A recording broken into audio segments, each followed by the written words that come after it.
campaign. You're live. You're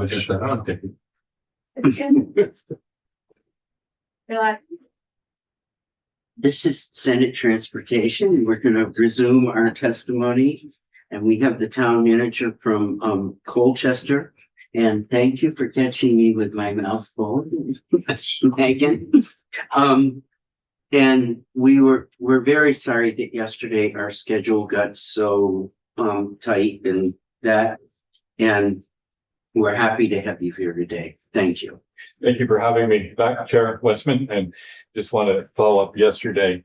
Ross McDonald from VTrans was asked about the volunteer driver program, and actually met with the O&D committee in Chittenden County and said you need to get more volunteer drivers. And we talked about some constraints for doing so. And he said, well, I'm constrained financially, you need to do better. So starting next Monday, the town of Colchester is going to be advertising in Front Porch Forum, Facebook, Instagram, our town newsletter, the local newspaper for volunteer drivers. We're going to have a little forum on how to volunteer and what you can do. And so he's been persistent, at least in our area, about the need to add volunteer drivers to make the program affordable. We made that a conscious effort in this committee and pushed through an effort, and we put resources towards it. We haven't had a chance to catch up to see how they're doing, but the number of volunteer drivers dropped during COVID, and we as of last year hadn't recovered to the level that it was pre-COVID.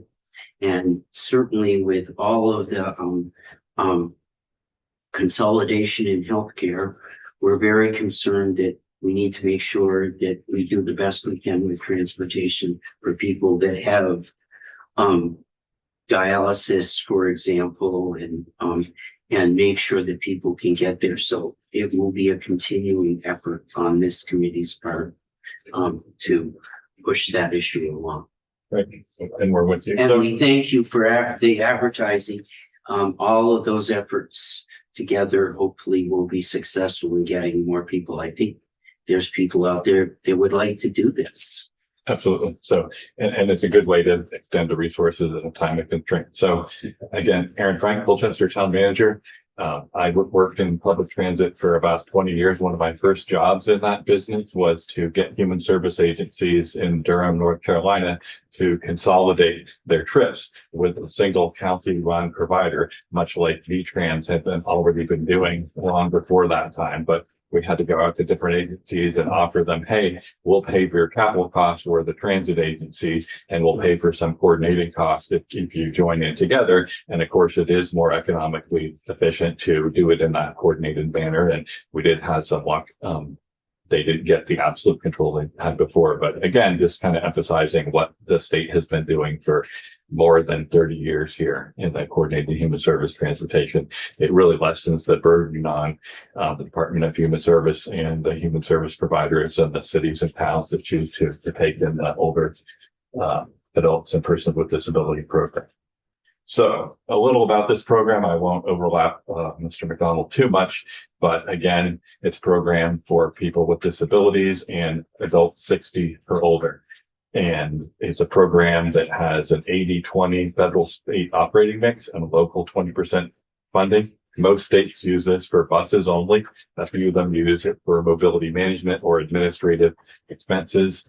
And VTrans has for decades required the public transit providers to keep cost allocation plans, or these are almost like a second set of financials that they have to keep to say who's billing to what. Honestly, they're burdensome, but they're able to do a lot more by knowing exactly how much you spend where. And as a result of these programs, they're able to make the O&D program 80% state and federal and 20% local, which makes it much easier to participate in. So there is really a purpose to their programs, and they've sent me through that training for weeks. And it's actually a good financial tool to know how your business works and what your overhead costs are. So appreciate the VTrans role in that regard. Here's a different perspective, but it's similar to what Ross has said. Is that you have the Federal Transit Agency kind of sets a framework for what are these programs. They have different areas, generally FHWA, that flex dollars into it. There are state taxes in the program in Chittenden County to cover the the urbanized area of the program. And maybe for other reasons, it goes to Agency of Transportation, VTrans, the local match from the participating partners in our area goes to Green Mountain Transit. And then you get the 80% money, and the 20% money goes to SSTA to provide the rides. Just a little flow chart. Okay. Thank you. So just a note, and if you want to talk about it now or later, but to me, the box that is the most challenging is the local match. Because we don't have in Vermont effective ways of getting that local match. It's usually just asking, other than in the MPO in Chittenden County. So that's something that I just think we ought to talk about as a committee at some point. And if you want to talk about it now, or if you have suggestions or ideas. So one of the ways is that when volunteer drivers are utilized, it's my understanding that they're able to count their labor as local match. So it reduces the cash match. And you'll hear Ross talk about cash match versus local match. And so that's a way to extend the resources. And honestly, it is a challenge in many places. Another community in Chittenden County was not able to accept additional federal funds, and they didn't have the local match. So it isn't unique to Chittenden County. Colchester is I'll show you, is a little unique with regard to our population and public transit. And so we're more willing and able to, but it is a challenge. And again, the volunteer drivers is one way that you can leverage it. I think that you can take the value of their time and turn that into non-cash match. And it helps, but again, if there's more volunteer drivers, there's more. Yeah, thank you. Excellent question. So how is it funded? Again, Federal Transit Agency gives us base level of 5310 fund. It's very small. I think we heard Ross say 300,000, yet the program's almost 6 million. So the state is flexing in an enormous amount of funds in this program. I'm very thankful for that. And again, the partners have this 20% match, and it's there's a lots of flexible funds in the US DOT funding framework, and it's thankful that the federal government has chosen to create a program where you can use the funds as the legislature and the administration their needs.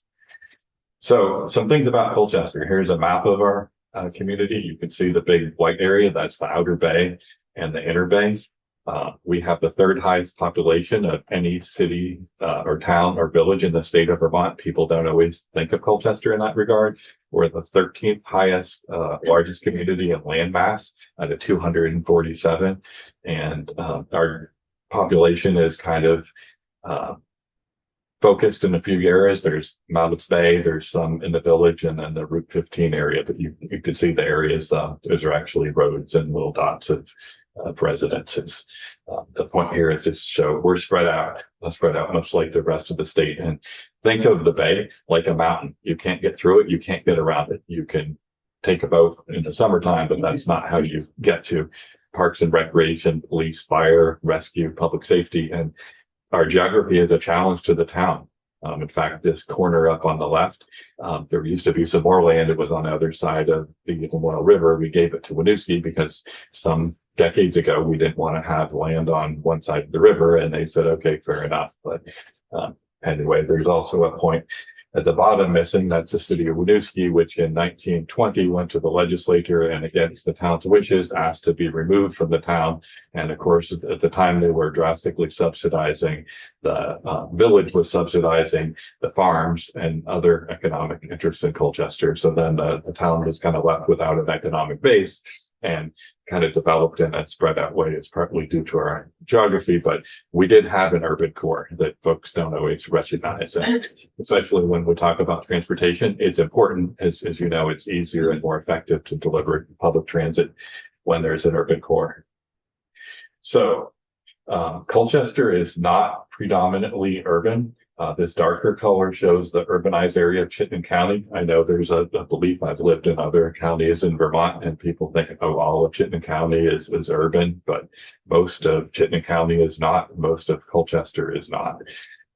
And our land density is about 500 people per square mile, and it's mostly due to the concentrated areas. There's areas where you can't put anything, either because of wetlands by the two rivers or lakes and other things.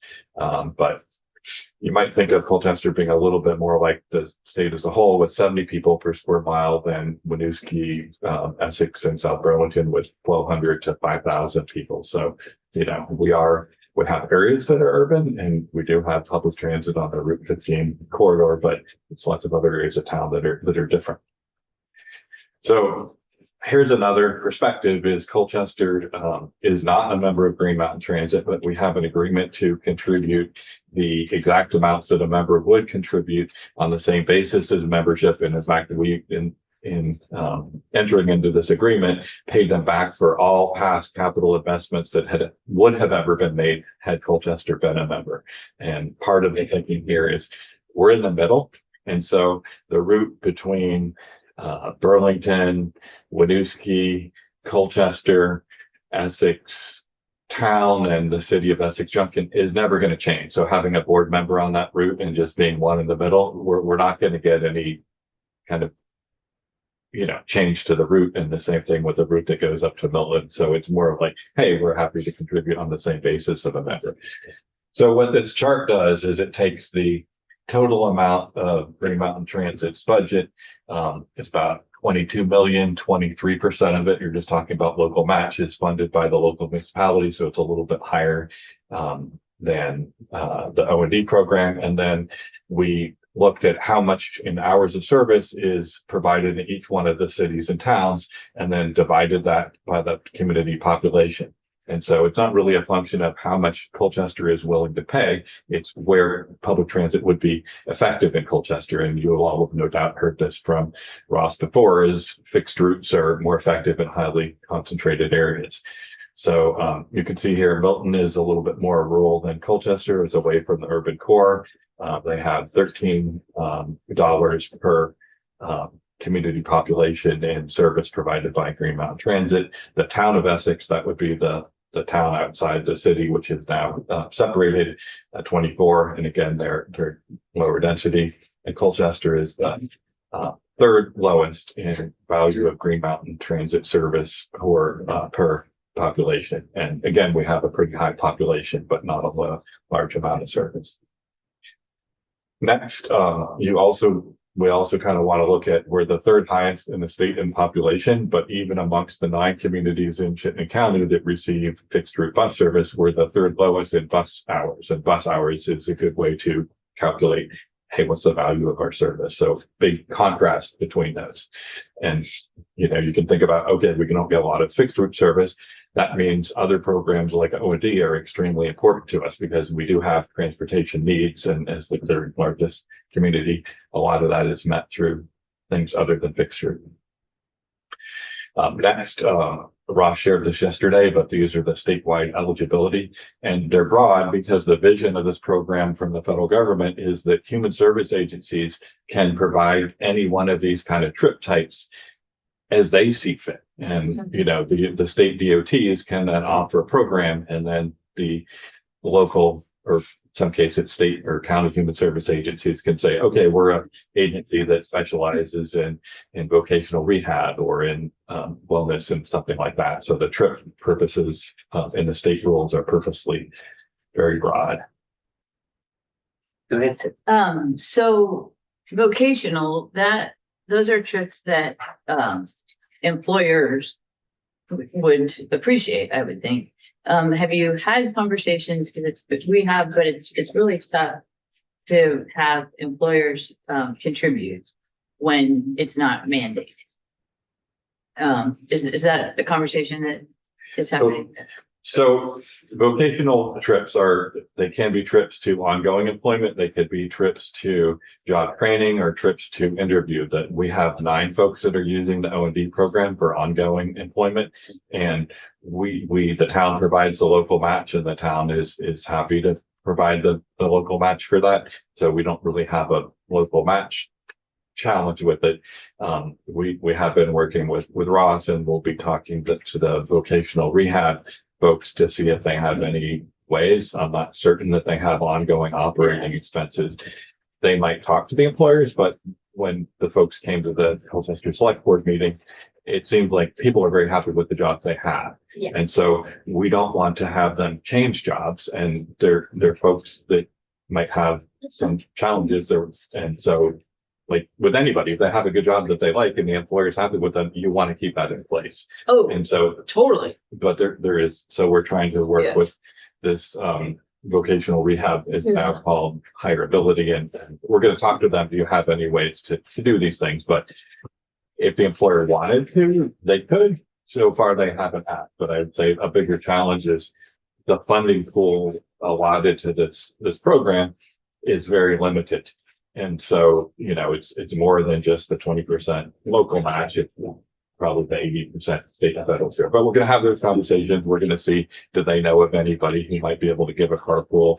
We're also going to try to engage other ways for folks to get trips, and Ross is looking, hey, is there different funding sources for this? And, you know, we have, again, 9 people, and it might be almost half of what's provided for vocational trips in the state, but it works for us. And if you think about how much the geography and the population is spread out in Colchester, but thinking about our population and then the lack of fixed route service, not because we don't want it, because it doesn't make sense. Right. It kind of, to me, it makes sense. Why do we have more? But, Right. you know, the folks that have good jobs that they're happy with, we need to figure out a way together. So it may be an option to ask the employers. Some of the riders are paying for a few days a week themselves, or taking Oh. other transportation, because our rules are currently will pay for 3 round trips a week. And so there's some folks that have exceptions for a reason, but there are also some folks that are paying for a few trips on their own. Like one person works 6 days a week, we provide 3. And so we're already getting this program leverage. There's also folks that have friends and family take them to and from work. Right. I've actually engaged at what Ross calls mobility management, along with other folks I've dragged into this and Yeah. and called family and said, hey, can you pick up some of these trips if we're able to do this? So we're working hard to kind of create a bigger support network to continue all that we can. That's great that you know it. You know that your system, and you know the folks who are writing so specifically what they're doing. That's Yeah. terrific. And we were very concerned about this. There's 115 riders. We called all 115, and some received a notice in the mail, and some people are visually impaired. So paper notices aren't as easy as electronic notices where there's various readers and whatnot. So we made a point to get to know that. Pat was at the select board meeting last Tuesday and heard from 12 people, about 30 showed up concerned about this. Thank you. Sure. So the O&D committee, you heard a little bit about that yesterday in Chittenden County. There's 10 agencies, Cathedral Square, Agewell countywide, Burlington Parks and Recreation, City of Winooski, Milton Family Community Center, which is a not-for-profit funded by the town of Richmond, town of Williston, UVM Medical Center, Home Health and Hospice, and Care Partners. And then Agewell countywide receives money from a number of communities. I'm not sure which ones, but they operate the E&D program, the O&D program on multiple communities. And Colchester has been kind of asked, oh, do you want to give your funding into that? And we felt like at some point it might be okay, but now is a point where we're kind of happy that the money is going through us directly, because we can advocate more directly ourselves, kind of thing. But in lots of counties, you'll see 3 or 4 human service agencies. Chittenden County is bigger, so there's more entities, and you can see here there's a fair number of municipalities that contribute to the program as well.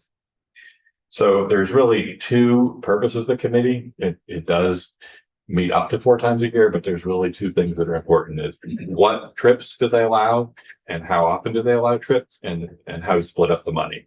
And I actually ran this committee, trained other people to run the committee, and a lot of the things you can kind of work through on consensus and maybe put out a proposal after talking to 2 people. So it doesn't have to meet 4 times a year, but they should do those important things. Like, here's what VTrans is giving out for funds, and then who gets how much, and then what purposes do we allow. Yep. So, back to the committee, well, you're still there. What is the authority making? Who has authority making decisions on that committee? Like, who runs the show when you meet? So honestly, it's been a challenge, and quite some time ago, it was really the committee that would vote and decide, and somebody else would come and facilitate, like a staff to a city or town, but doesn't have authority. And the committee has kind of evolved that it's not really clear that the folks, the partners who are providing the 20% local match are the committee. And so I wouldn't cast any blame, but they're not clear that they have a responsibility and an authority, just like you all do. I'm a guest at your table here, and it isn't, there's the table where everybody sits, and, you know, Renee Marshall, the deputy manager, and I have asked, hey, can we create a forum where this committee feels empowered and responsible? And I have talked to Clayton Clark and Charlie Baker, who's the regional planning director, about, can we create a situation where they feel like, hey, they're responsible and they're also authorized, and we're trying to work to create situations where that will happen. But it hasn't been the case in recent years. I wouldn't say it's anybody's fault, but it has evolved into something where the committee or the partners don't feel like they have that responsibility. And where does this come from? The state has a probably 100 pages or something, that OMD rules manual kind of outlines this. And they actually provide, VTrans, I think, provide some funding to the regional planning agencies to kind of facilitate this meeting. So that's one of our challenges in Chittenden County, is getting the members to feel like they are in charge, and getting the others to feel like, oh, you come and can provide information, but it's really this group's decision making. So I don't want to get ahead of anything you might say later, but if this committee, would they make a decision on potential cuts, or would who else has a seat at the table? Does GMP or you mentioned Charlie Baker? So do they sit in on these meetings? Do they run these meetings, or? So most recently, it really has been Green Mountain Transit has come and presented to the meeting, and it's mostly, you know, the meeting in December, what it was announced, what the changes were by Green Mountain Transit, and there was not an opportunity for the committee to really weigh in. And then you compare that, you bring together that the committee doesn't feel empowered, and there's not a table of the committee members, and so it is a difficult situation with the committee not even empowered. It's been this way for a while. It was not always this way.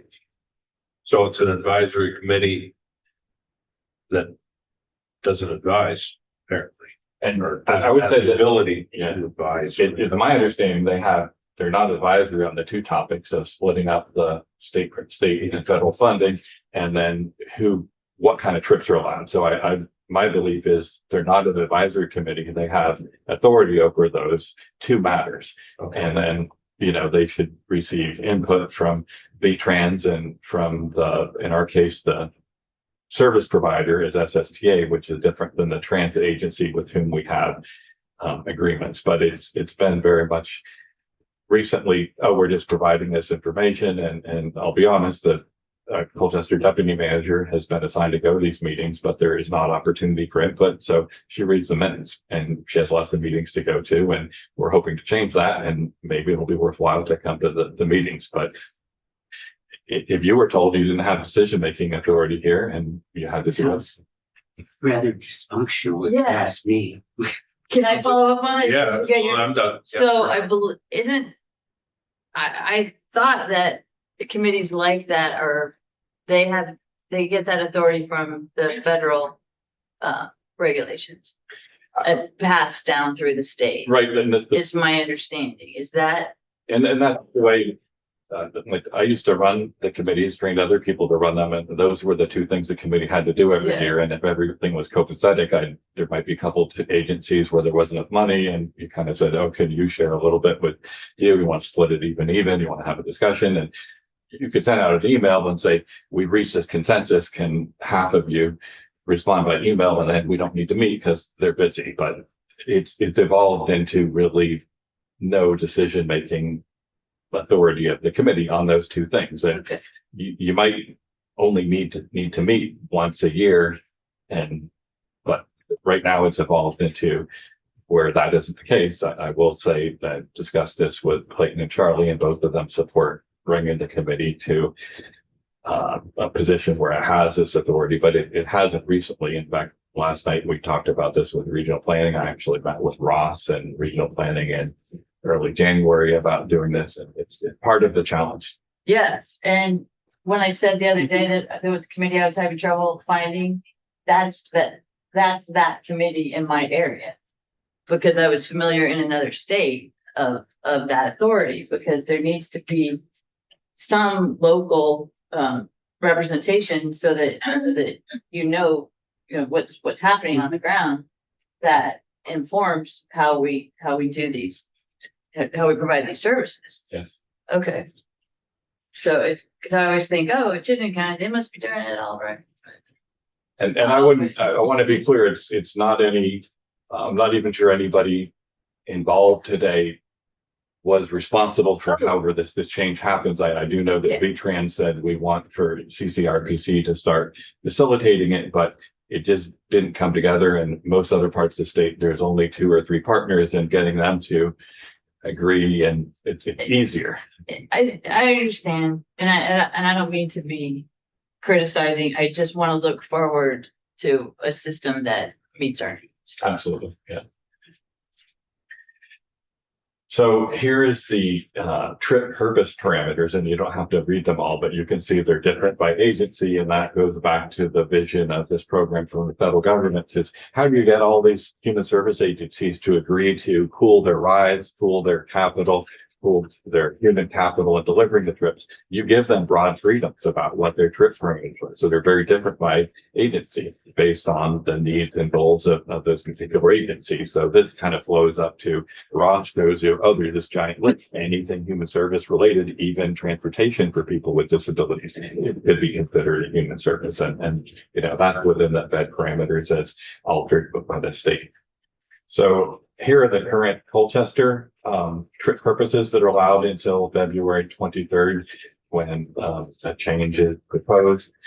We allow all the trip purposes. We have a few restrictions: 3 round trips in any category other than medical, no restrictions on medical trips, social, personal, up to 3 trips a week for any of the following: visiting spouse, cares for outside the home, trips to friend or church, and social, personal for other trips not permitted. So, it's important for people to get out. You heard during COVID how kind of tragic it is for people to be stuck, and if a person were to have a disability and it's difficult for them to get out of the home, hey, providing opportunities to engage and do things outside the home, it's important, and it can be even life sustaining and on morale. So this is, admittedly, it's generous, but the town has been willing to fund this. And in fact, when I went to work in the transit business in about 2002, I noticed, oh, they're very generous, and sometimes they'd run over and talk to the then town manager or deputy town manager, and said, oh, could we have some more local match, because you run over, and the town has historically been generous and understanding about the need for these trips. So it's been going on for decades that the town of Colchester has had a forward and generous approach to funding of this program. So, is there a certain amount that you pay per trip, and does it change? So right now we pay 20% of all the trip costs. So whatever it is. So Exactly. you get a bill every month, or? We do get a bill every month from Green Mountain Transit from SSTA, and then we pay 20%, and the trip is based on mileage, and it's shared mileage. So if you and I were on the van together, we would then each half of it would be billed to us. So it's kind of a logical software system and that kind of thing, but it's based on how far. That's great. Yeah. So next, we have the original FY26 budget that was brought to us, and this was given to the partners, and it was in 100% money is about 550,000. You can see Colchester was slightly larger than the CVAA Shadewell countywide program, so it is. We've probably been first, second, or third in the largest entity in the state in funding of this program as a local partner. Again, that's related to our geography and our lack of really having an area that could be served by traditional transit.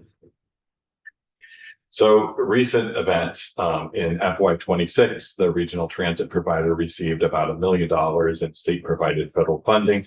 I'll acknowledge this was in the governor's budget, but having been in that business before, I understand you have to act early, often, and make a really good case to both get that kind of money in the governor's budget, and then you have to engage in meetings with both houses to see that it sticks.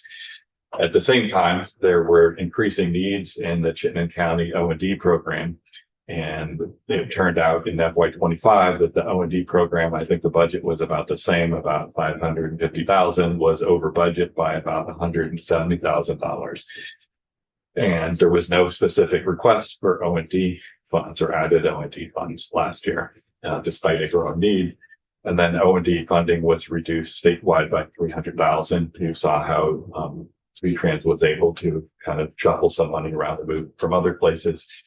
So I also acknowledge the O&D partners were aware in July that we could have a budget problem in FY 26, but additionally, O&D costs can be very variable. If people have to go to dialysis and then they don't, ideally because they're then provided a kidney, but those trips can be very expensive, but they can change drastically over time, and so can cancer treatment. You can just have a pocket of people, and those trips are absolutely life essential. So you can have spikes. So your budget last year doesn't always trend the same for this year. You have to wait and see how it goes.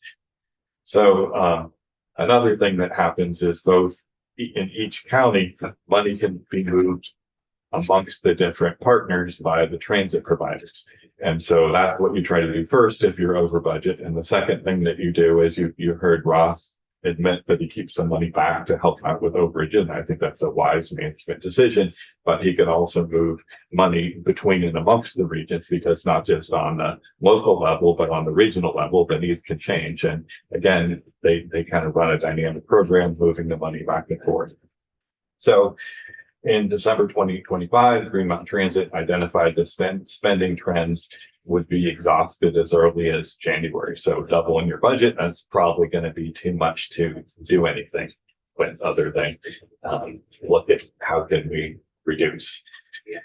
So VTrans agreed to provide additional federal funds and state funds into the program, but it's still, even after that, Green Mountain Transit predicted and at current use levels, 161,000 deficit by the end of the fiscal year. And so we had to do something.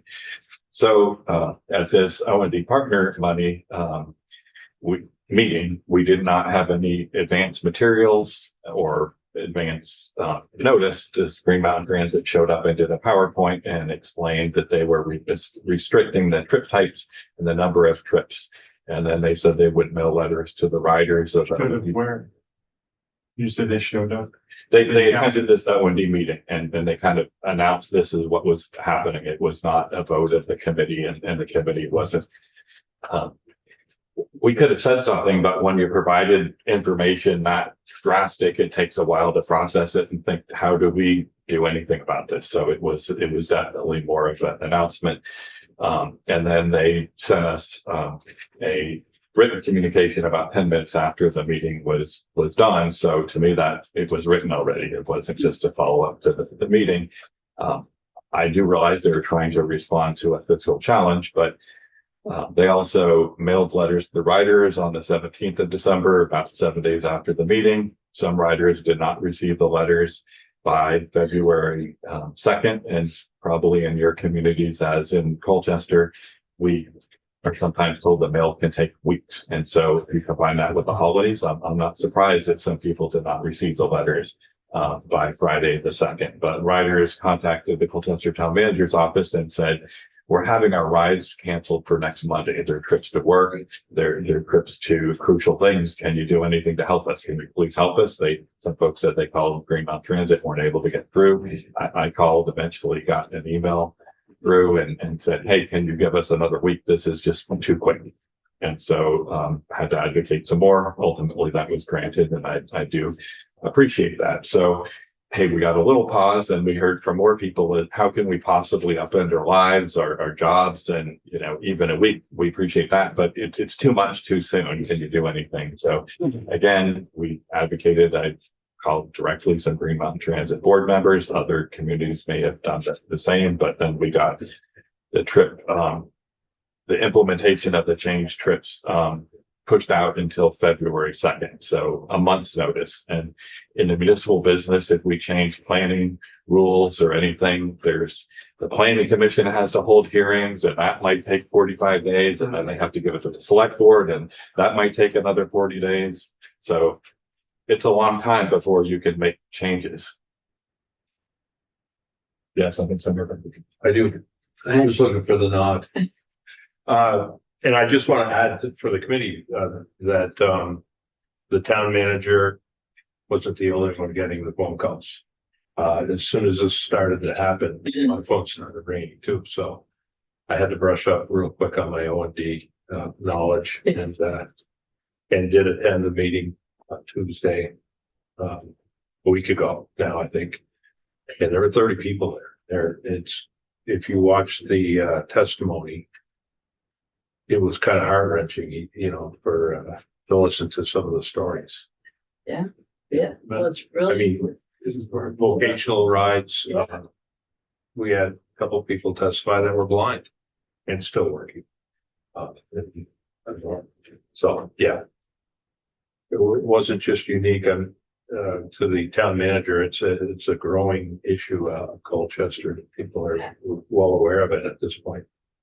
And again, this meeting is publicly noticed, and proper notice is important. So we did wind up getting the month. That's what we asked for. So we're, it's imperfect, but we'll deal with that. So the next is in the statewide O&D guidance. It says that the regional O&D advisory committee foresees a budgetary shortfall. It will institute measures to determine the greatest need for remaining funds and will reallocate funds as necessary to have the smallest possible negative impact on the O&D transportation service. And that is in part, where my belief that this committee is empowered. It's empowered to allocate the funds, reallocate the funds, and decide on the trip purposes. Not a lot, but a few really important things in this form. I'm just gonna suggest that we look at that O&D guidance at some point. So the GMTA suggestion, and prior to the last couple of weeks, this was a requirement, and we did get this change from a requirement to a suggestion. But here's what it would do to the Colchester parameters. It would say it's a maximum of 6 round trips for all trip types unless otherwise noted. If riders take 6 round trips for adult day, dialysis, or cancer treatment, they're not eligible for other trips like shopping or wellness or anything or vocational. So that's pretty restrictive. Critical care, non-Medicaid. So that is the trip purpose for folks that are on Medicaid, but the trip isn't billable for Medicaid. And then there's non-Medicaid medical. These are for folks that aren't on Medicaid, but medical trips. So 6 trips a month maximum.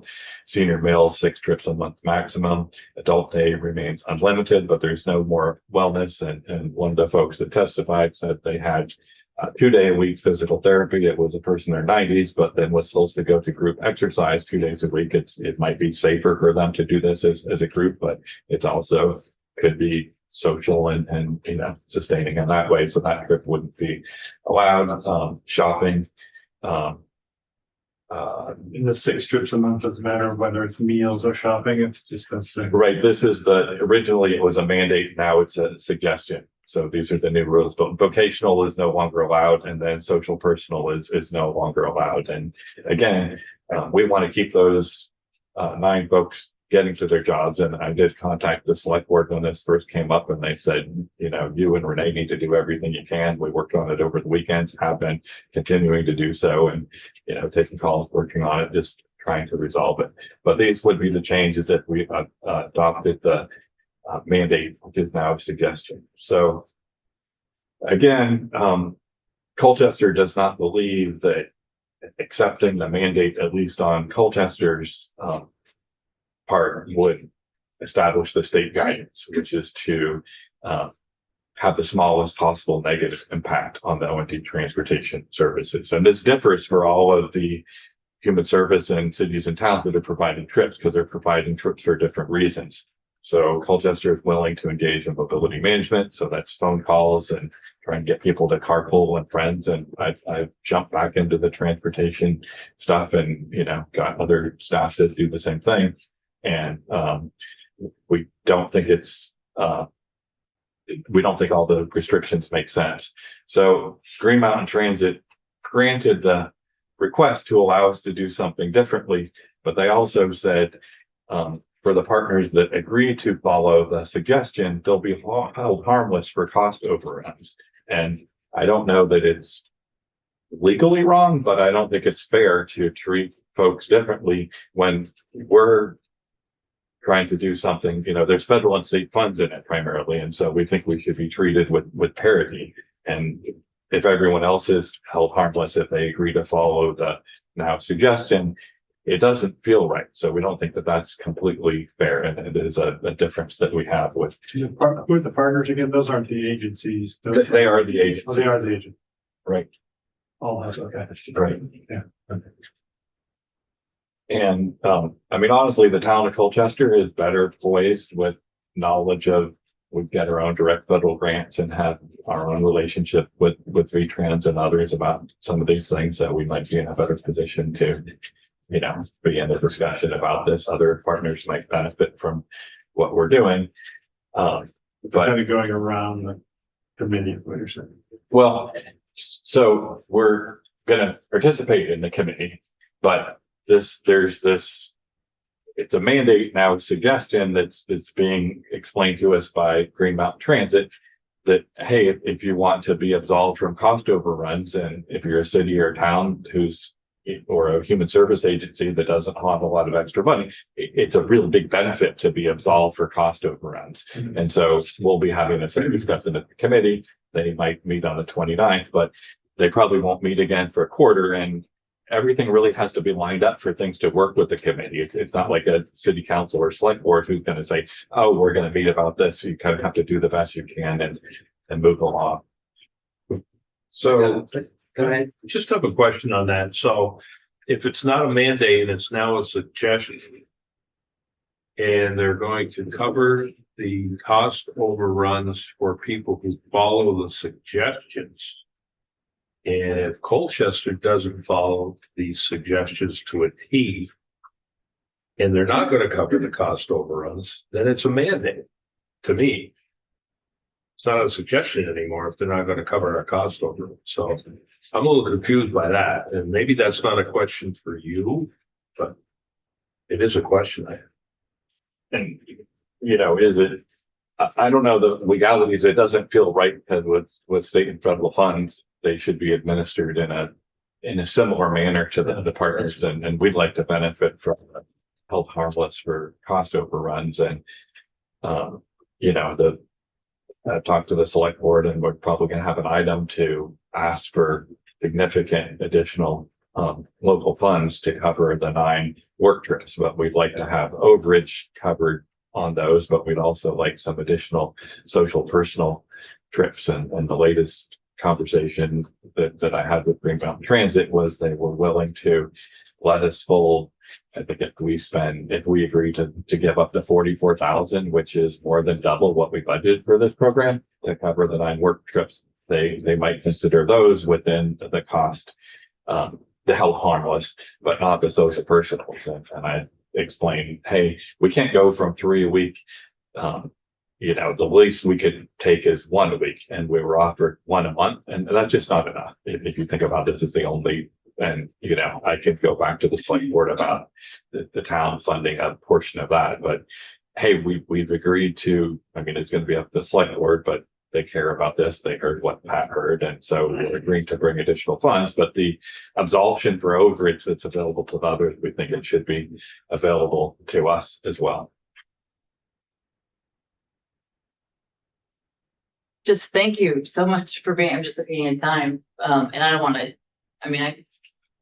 I have so many more questions, and I'll just ask you offline just about other ways to do this. If it's but I appreciate your knowledge because you were able to kind of unfold there's a lot of mystery and complications in this field.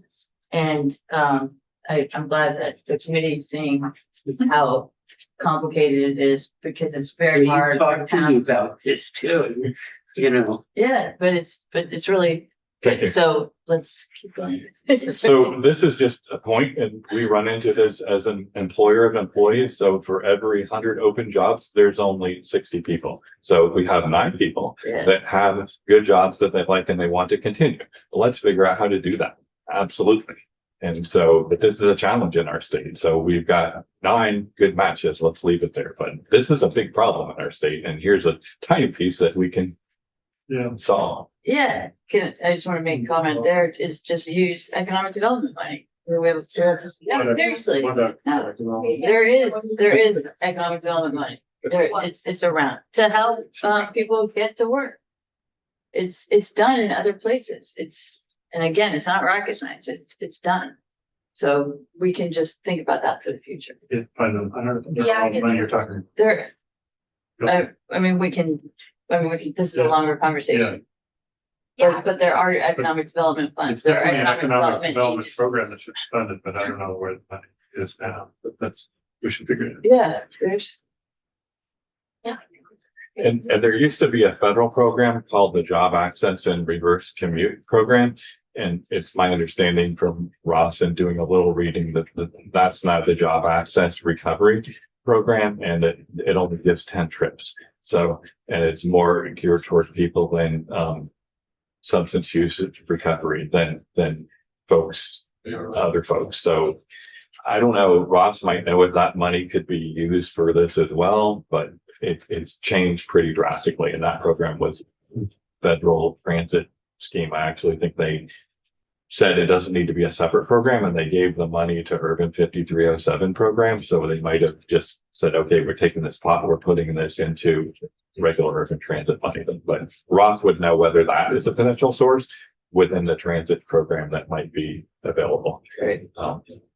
So just have a few more. So the Colchester decisions, again, we have 115 folks that use the program in the 5 months. From July to October, 89 were going to be affected by these trip changes, according to Green Mountain Transit information. Of the 89, 9 were for work trips, 2 were for vaccinations, 57 were for personal reasons, 25 were for social reasons. I've since learned that at least a number of the personal reasons were having the food shelf bring food to your home, and that gets booked to personal. It might not be properly categorized, but hey, that's pretty life sustaining. And then 2 were for medical trips, 2 were for social trips, and 1 was a trip for substance use disorder. Again, these are the folks whose trips would be affected. So again, we're willing to, do a lot of things, coordinate things, look at, could we have restrictions on shopping trips we met with SSTA yesterday, and they said, maybe if you said to the nearest full service grocery store rather than any grocery store, that saves money. And again, we're thinking about mileage, volunteer drivers, and then, maybe even a group or a couple of days a week that these are shopping days, but we're going to continue to hone the shopping as areas we can work on.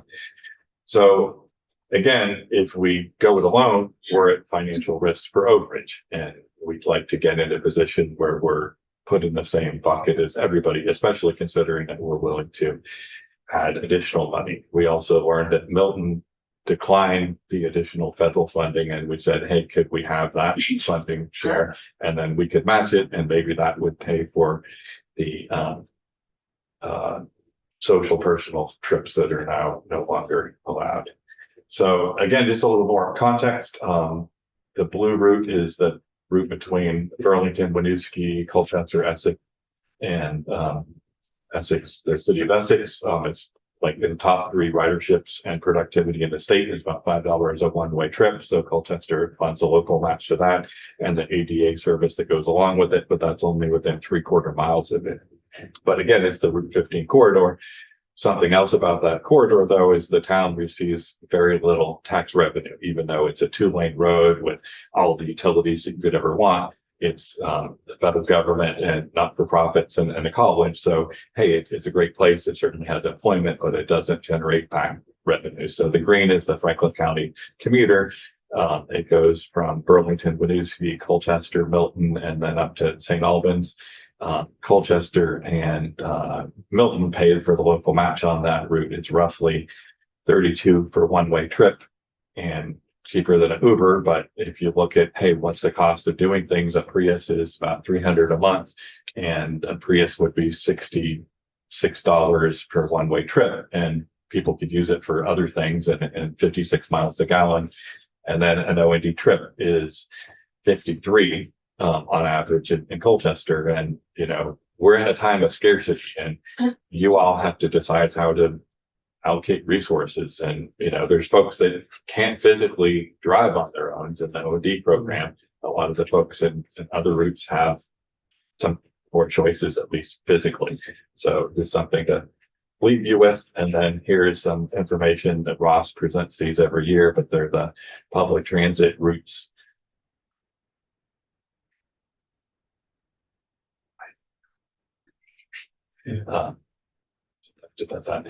So you can see there's some public transit routes of the commuter routes that are over $70 and over $30. So kind of think of it. So, okay, two, you know, fixed route commuter trips would fund more than an O&D trip. And this is just for you all to think about in the rest of your work. Thank you. Thank you so Thank you much. for having me. I appreciate it. And we are done for the day.